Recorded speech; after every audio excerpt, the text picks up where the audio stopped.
Les dernières statistiques publiées sur le phénomène du tatouage en France démontrent que de plus en plus de jeunes sacrifient à cette mode. Le nombre de femmes tatouées a doublé depuis 2010. Et voilà qu'étonnamment, dans notre paracha de Kedoshim, la Torah interdit cette pratique ne présentant aucun caractère immoral, qui consiste, comme le précise Rashi, à injecter dans l'épiderme de l'encre à l'aide de fines aiguilles qui rendent cette marque indélébile. Par contre, écrire avec un stylo sur sa peau par exemple, ou un décolcomanie sur celle des enfants est parfaitement licite. Maïmonide explique cette interdiction en nous renvoyant aux idolâtres qui gravaient le nom de leur Dieu sur leur chair, et la Torah nous a éloignés de ce type de comportement. Rabbi Shimshon Raphaël Hirsch justifie cette interdiction en rappelant que la Torah exige de l'homme de soumettre son corps à la volonté de Dieu, au point de parvenir au niveau décrit par Job.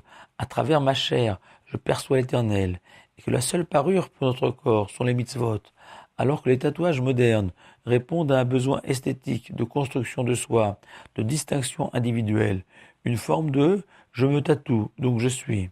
Dès lors, ce tatouage artistique équivaut à renier le projet divin, remplacer l'éclat des mitzvot éternels par des dessins aussi beaux soient-ils, mais ne correspondant pas à l'idéal d'éternité auquel un juif doit aspirer. Et le Sforno va encore plus loin en justifiant l'interdiction de se tatouer par le fait que tout juif porte dans sa chair la marque de la circoncision, signe de notre alliance avec l'Éternel. Dès lors, graver autre chose sur sa peau constituerait une infidélité, voire même une trahison indélébile vis-à-vis de Dieu. Se tatouer, c'est oublier que notre corps ne nous appartient pas et que nous en sommes de simples gardiens, sans aucun droit d'y porter atteinte.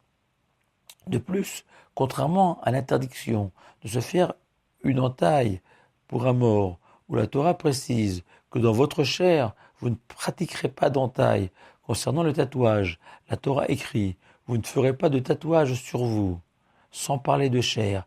Et le Rachaïm explique cette différence ainsi.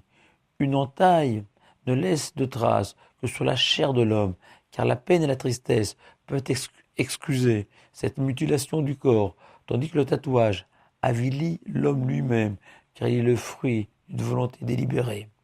À un Baal Teshuva, regrettant les tatouages de son passé, le Rav Eliashiv recommanda de les enlever, même s'il n'y a pas d'obligation formelle, surtout si c'est douloureux de les effacer, rajoute Rav Ovadia Yosef. À l'occasion de rappeler que le tatouage n'est pas un geste gratuit et anodin, et que même s'il est vécu par nombre de jeunes comme un rituel de passage, un acte d'émancipation fondateur pour certains, une recherche identitaire pour d'autres, la Torah a placé cette interdiction dans la paracha des Kedoshim, cette obligation de nous distinguer parmi les peuples en affirmant notre identité juive.